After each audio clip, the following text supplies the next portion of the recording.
Baik,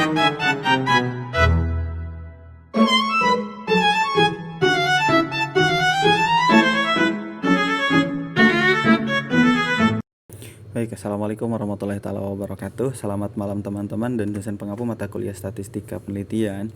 Perkenalkan, saya Ilham dari kelompok 3. Pada kali ini kita akan membagikan materi mengenai distribusi sampling yang merupakan salah satu konsep penting dalam statistika inferensial, terutama dalam statistika penelitian yang menjadi fokus pada mata kuliah kita kali ini. Materi ini sangat penting dikarenakan menjadi dasar dalam memahami bagaimana sebuah sampel dapat digunakan untuk mewakili karakteristik populasi secara keseluruhan. Baik, tanpa lama-lama, sebelumnya kita akan perkenalkan, dan ini adalah orang-orang di balik video ini tercipta. Dan langsung ke dalam materi yang pertama, yaitu distribusi sampling. Definisinya, distribusi sampling adalah distribusi peluang yang bersifat teoritis. Teman-teman bisa baca sebagai acuan pada materi kita kali ini dengan teks yang sudah saya tampilkan pada slide ini. Oke, saya ulang. Distribusi sampling adalah distribusi peluang yang bersifat teoritis dari suatu ukuran statistik seperti rata-rata, varians, dan proporsi yang merupakan hasil perolehan dari berbagai kemungkinan sampel yang diambil dari populasi. Dengan kata lain, distribusi sampling merupakan bagaimana nilai statistik, misalnya rata-rata sampel, akan tersebar jika kita mengambil sampel berulang kali dari populasi yang sama. Nah, konsep ini menjadi dasar dari statistik inferensial karena melalui distribusi sampling kita dapat menyimpulkan parameter populasi tanpa harus meneliti seluruh anggota populasi. Nah, ini jadi sampel itu sebagai parameter dari keseluruhan, ya, ibaratnya contoh dari berbagai kasus yang ada lah gitu. Jadi kita tidak perlu mengecek satu populasi yang ada dari keseluruhan populasi, hanya mengambil beberapa saja. Oke, selanjutnya kita akan masuk ke dalam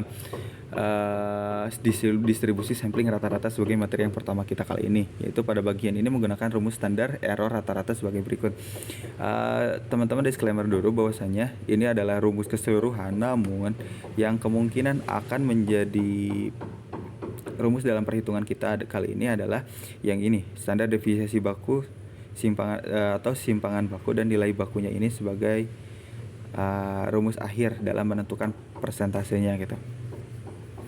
Dimana sigma standar deviasi simpangan baku dalam distribusi sampling rata-rata adalah sigma x sama dengan sigma dibagi n, dimana sigma x adalah standar error dari rata-rata sampel dan sigma ini adalah standar deviasi populasi, serta n kecil ini adalah jumlah sampel. Cuman yang dihitung dari n ini adalah akar dari n tersebut gitu. Nah, jika populasinya dikurang dari 5%, itu yang dipakai. Namun jika populasinya lebih dari 5%, maka rumus yang dipakai adalah sigma x sama dengan sigma per akar n dikali n besar, akar dari n besar dikurangi n kecil per n besar dikurangi 1. Ini merupakan dari faktor koreksi, ya. N besar yang ini, yang rumus besar ini sebenarnya simbol dari faktor koreksi. Nah, untuk nilai bakunya, jika populasinya kurang dari 5% dari keseluruhan populasi yang ada di tempat atau di populasi dasar, maka adalah Z sama dengan X dikurangi mu X, di mana mu X ini adalah rata-rata distribusi sampling dikurangi sigma X, yaitu yang tadi standar deviasi atau simpangan baku. Jika n-nya ataupun populasinya terbatas tapi lebih dari 5%, maka rumusnya adalah Z sama dengan vektor X dikurangi mu X, di mana X ini adalah rata-rata sampel dan mu X ini adalah rata-rata distribusi sampling dibagi sigma X. Hasil dari yang ini, ya teman-teman. Jika populasinya lebih dari 5%, maka yang dipakai rumus yang ini. Jika kurang, maka rumus yang ini. Oke, kita akan masuk ke dalam contoh soal. Di sebuah kampus rata-rata nilai ujian mahasiswa adalah 75 dengan standar deviasi 8. Seorang dosen mengambil sampel acak sebanyak 36 mahasiswa. Nah, keseluruhannya kita gak tahu berapa, tapi yang jadi sampelnya adalah 36 mahasiswa. Berapa pula rata-rata nilai sampel kurang dari 73 dari 36 mahasiswa ini? Nah, diketahui mu-nya adalah 75 sebagai rata-rata ujian mahasiswa. dan sigmanya atau standar deviasinya adalah 8, n-nya 36 dari total keseluruhan sampling yang sampel yang diambil, dan berapa sih rata-rata nilai sampel yang kurang dari 73. Yang akan ditanyakan kita adalah 73. Ditanyakan adalah P atau peluang kurang dari 73. Nah, sebelumnya kita akan masuk ke dalam jawaban, cari terlebih dahulu deviasinya. Deviasi dari 8 itu berapa gitu, yang sigma X itu. Dengan cara sigma X sama dengan sigma dibagi akar N, di mana 8 sebagai nilai deviasinya dibagi 36 sebagai akar 36, sebagai jumlah dari keseluruhan mahasiswa yang dijadikan sampel, sama dengan 8/6, yaitu 1,33. Setelah itu kita nilai hitung Z untuk mencari berapa sih nilai peluang rata-rata nilai sampelnya kurang dari 73, yaitu Z sama dengan X dikurangi U per sigma. Itu tuh sigma X ya teman-teman, yang SE itu sigma X sebenarnya, yang nilai yang ini seperti yang tadi, berarti ini sampelnya kurang dari 5% yang kita ambil. Sama dengan 73 dikurangi 75, 73 ini sebagai nilai peluang yang akan kita cari, dan 75 ini dari keseluruhan nilai rata-rata sampel, dibagi 1,33 dari hasil sebelumnya yang kita cari, ya itu kurang lebih di angka negatif 1,50. Dengan jika kita lihat dari tabel distribusi normal, peluang untuk Z kurang dari minus 150 ini adalah sekitar 0,0668, dengan hasilnya berarti kurang lebih dikali 100, kalau kita konversi ke dalam persentase, kurang lebih 6,68%.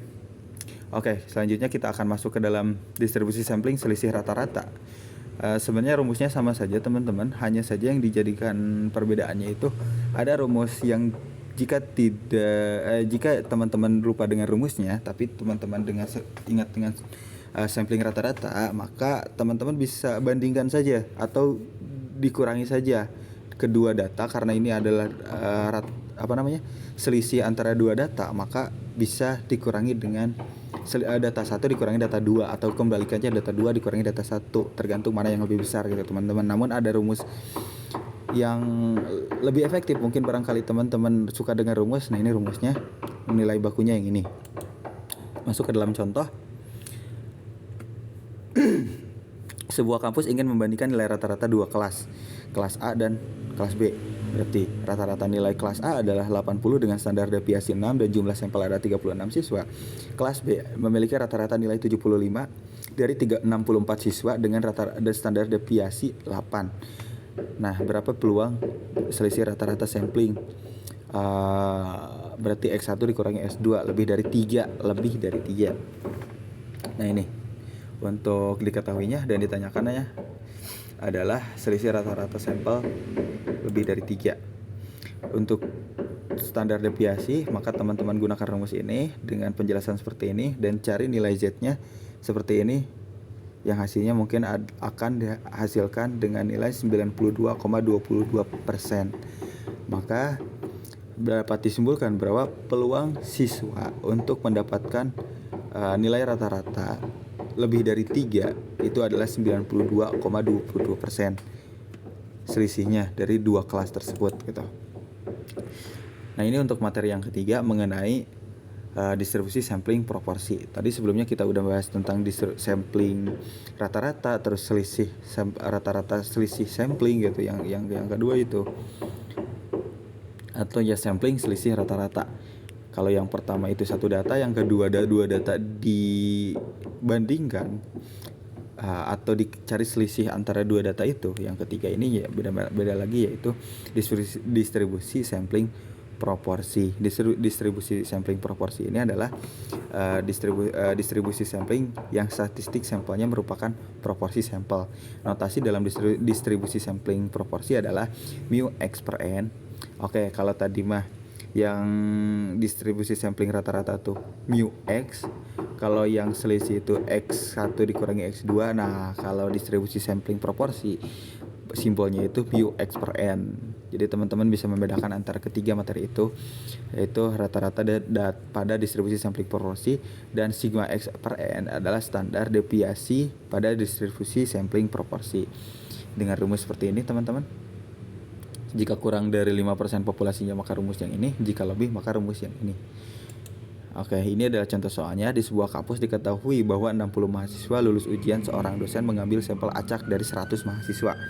Berapa peluang bahwa proporsi mahasiswa yang lulus dalam sampel tersebut lebih dari 65%? Diketahui P adalah 0,6 dari 60%, 60% adalah 0,6, dan N adalah 100 dari jumlah seluruh mahasiswa acak yang dijadikan ruang sampel, dan P atas atau ya P topi lah kita sebutnya, P topi adalah 6,5 sebagai yang dicari nantinya.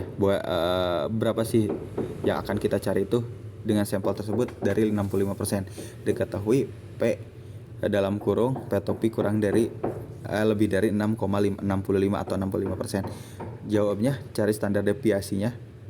Pertama cari standar deviasi. Oke. Dengan rumus yang seperti ini teman-teman, Pi ini N sama dengan 1 dikurangi Pi. 1 kurangi Pi berarti kita cari rumus yang 0,4, berarti dari apa ya sebutnya, keseluruhan tuh 60%, jadi 1 dikurangi 0,6 adalah 0,4 gitu per 100 sama dengan 0,24 per 100 akar sama dengan akar dari 0,024 kurang lebih di angka nilai 0,049. Di sebuah kampus diketahui dengan dengan nilai Z-nya sama dengan 0,65 dikurangi 0,6 sebagai keseluruhan, yaitu dibagi 0,049, yaitu tadi nilai deviasinya sama dengan 0,05 dibagi 0,049 adalah 1,02, di mana pada tabel distribusi samplingnya ada nilai tersebut kurang lebih di angka 0,1539 atau 15,39%. Nah, ini untuk selanjutnya distribusi sampling selisih proporsi. Sepertinya masih sama seperti nilai selisih yang tadi, cuman yang perbedaannya ya kalau di awal kita ditambah pada standar deviasinya. Kenapa ditambah? Karena ya untuk menjumlahkan keseluruhannya, terus nilai bakunya ya pasti dikurang X per N1 dikurangi X mu X per N. Masuk saja ke contohnya. Apple dan Samsung berlomba-lomba mengeluarkan produk yang inovatif di dunia. Apple telah menguasai pangsa pasar sekitar kurang lebih sebanyak 63% dan sisanya dikuasai oleh Samsung. Berarti Samsung tuh ada di sekitar 37%. Jika diambil sampel pangsa pasar dari 50 negara untuk memastikan pangsa pasar Samsung yang lebih akurat dan 60 negara untuk memastikan pangsa pasar Apple, hitunglah peluang bahwa pangsa pasar Apple dan Samsung akan berbeda sekitar 10% sampai 19%, mohon maaf. Maka penyelesaiannya adalah diketahui P1 adalah 0,63 yaitu 63%, N1 adalah 60% dari 60 negara, P2 adalah 0,37% yaitu 1 dikurangi 0,63 atau 100 dibagi 63, dan N2-nya adalah 50. Dari mana 50? Ya sisa karena ada selisih yaitu pasar yang diambil sampel pasar ya pangsa pasar yang kedua adalah 50 negara. Untuk memastikan pangsa pasar Samsung yang lebih akurat gitu ditanyakan adalah seperti ini, yaitu hitunglah peluang bahwa pangsa pasar Apple dan Samsung akan berbeda 10% sampai 90%. Ini hanya memastikan ya teman-teman. Dengan penyelesaian seperti ini teman-teman menggunakan rumus yang pertama tadi. Oke, kita udah masuk ke sesi yang terakhir yaitu kesimpulan, di mana distribusi sampling proporsi merupakan konsep statistik yang digunakan untuk menggambarkan penyebaran nilai proporsi dari berbagai sampel yang diambil dari suatu populasi. Melalui distribusi ini, penelitian dapat menghitung peluang munculnya proporsi tertentu dalam sampel dengan menggunakan standar error dan pendekatan distribusi normal. Hal ini memungkinkan pengambilan keputusan dan penarikan kesimpulan yang lebih akurat tanpa harus mengamati seluruh populasi. Oleh karena itu, distribusi sampling proporsi memiliki peran penting dalam analisis data penelitian. Oke, terima kasih. Cukup sekian materi yang bisa kami sampaikan. Jika ada pertanyaan, taruh di kolom komentar. See you and goodbye.